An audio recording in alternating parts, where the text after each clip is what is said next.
Hey there, truth seekers. Settle in, take a breath, and picture this with me.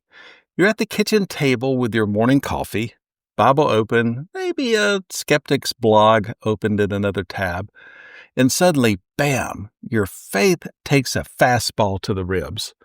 Somebody says, "Hey, didn't the Bible mess up the story about David at Nob? Didn't First Samuel say he was alone? That Jesus said he had companions? Contradiction, case closed." And you're sitting there thinking, wait, what?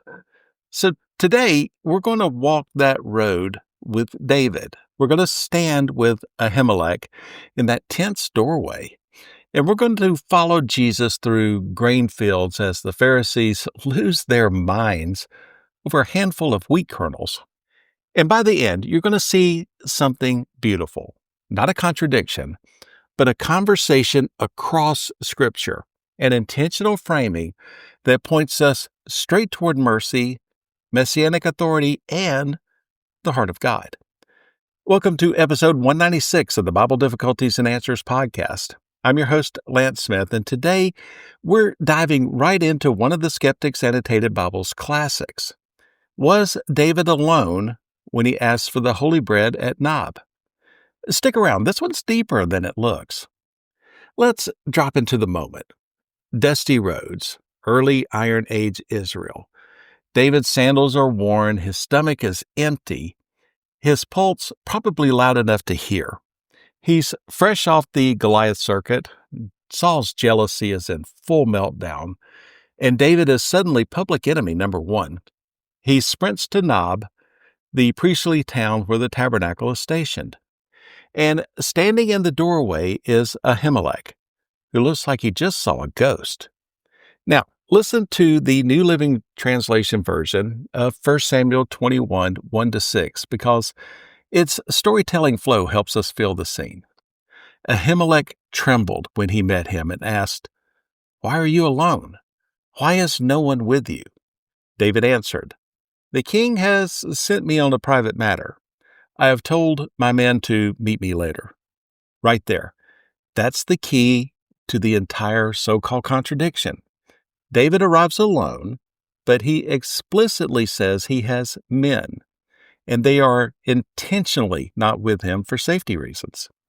Then he asks for 5 loaves, not 1, not 2, 5. That's not a solo lunch. That's a travel team ration. Ahimelech asks, "If your young men have not slept with any women recently," plural, he's vetting the entire group's ritual purity, even though they're not standing there. This is one of those Old Testament scenes where the narrative style is punchy, shorthand, economical. The story zooms in close on David. He's the figure the narrator wants us to watch. But the presence of the group is baked right into the dialogue and details. The Veritas domain writers summarize it perfectly in their article, Bible Contradiction? Was David alone when he asked for the holy bread at Nob? They write, David entered alone, but he did not travel without men. His companions were not present at the moment of speaking with the high priest. Exactly. The Bible is not contradicting itself, it's zooming its camera. And if you read ahead to 1 Samuel 22, David later says to Abiathar, Ahimelech's son, "I knew that day that Doeg the Edomite would be sure to tell Saul." He ties himself to the whole event and its fallout, and the men who were depending on him. This wasn't a solo mission, even if the doorway moment was solo. So let's bring in one of our heavyweights, William B. Bowes, from his article Revisiting the Time of Abiathar the High Priest, published in Themelios. Bowes argues that Mark's reference to the time of Abiathar the high priest is not a claim that Abiathar personally handed David the bread, but a period marker, a way of identifying the historical window.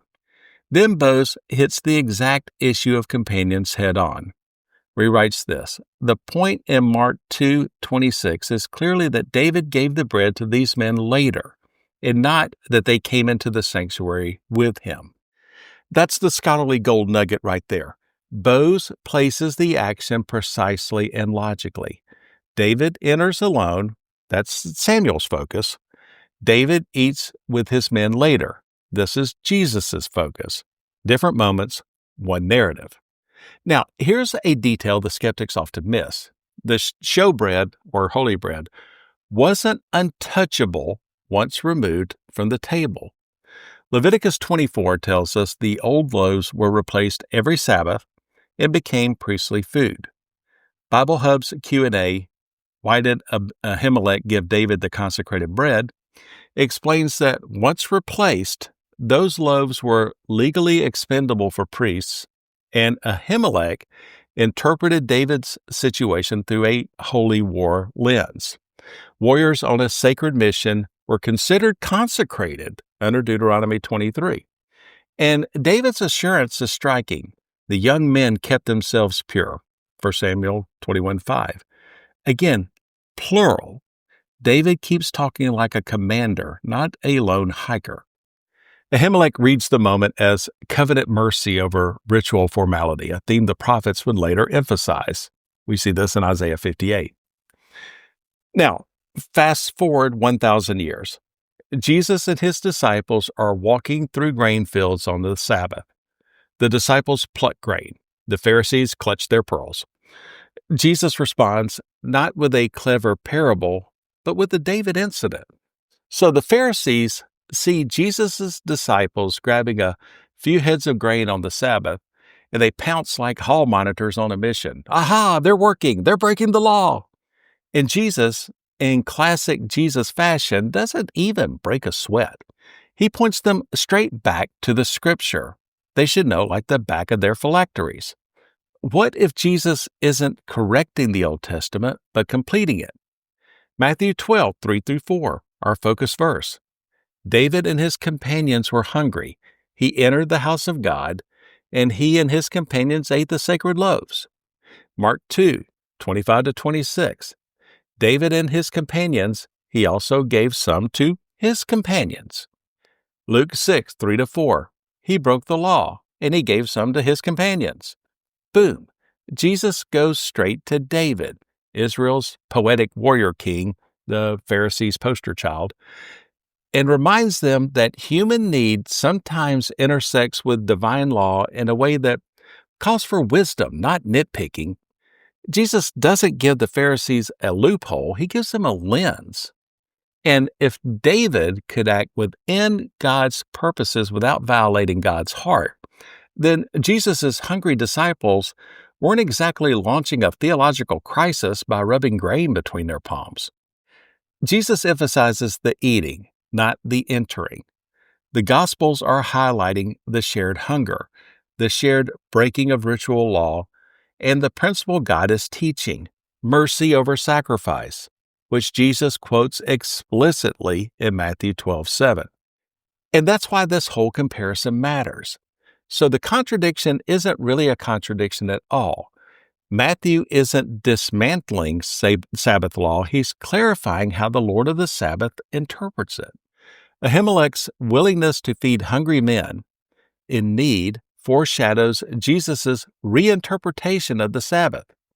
The Sabbath was made to meet the needs of the people, and not the people to meet the requirements of the Sabbath, Mark 2:27. Grace is the through line. Now, let's take a look from another scholar at Eric Lyons. And you may be wondering why I'm citing Eric Lyons and his article, Who Was Joseph's Father in Jesus' Genealogy, in an episode about David and the showbread. It's because Lyons does something extremely relevant in that genealogy study. He explains how ancient Jewish narrative technique and grammatical markers often create the illusion of contradiction if we impose modern expectations onto the text. As Lyons puts it, ancient writers often prioritize theological emphasis over exhaustive chronology. Lyons highlights, for example, how the absence of the Greek article to before Joseph's name in Luke's genealogy shifts how we read the relationships. And his whole point is this. In ancient Jewish storytelling and record keeping, focus determines framing. Not every detail is foregrounded at every moment. That's exactly what's happening in Samuel versus the Gospels. Lyon's methodology helps us read these accounts with ancient eyes, not modern journalistic ones. His approach teaches us that when Scripture zooms in, Samuel, or zooms out, Jesus, the angle differs, but the truth holds steady. So, does this timeline pass a litmus test? Let's line up the two sides the way a skeptic does and then show why it collapses. 1 Samuel 21. David arrives alone. David has men. David asks for food for men not present. Ahimelech vets the men's purity. David takes enough bread for a group. And on the other side, the Gospels. David and his companions were hungry. David distributed bread to his companions. Where's the contradiction? There isn't one. They're describing two different moments of the same event. This is precisely how ancient Hebrew narrative works. It zooms tight on the key figure, then later fills out the supporting cast through dialogue and consequences. And there is a cost to this moment. We can't overlook the emotional weight of this story.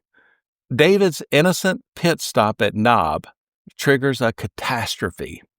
Doeg the Edomite reports the incident to Saul, and Saul massacres 85 priests.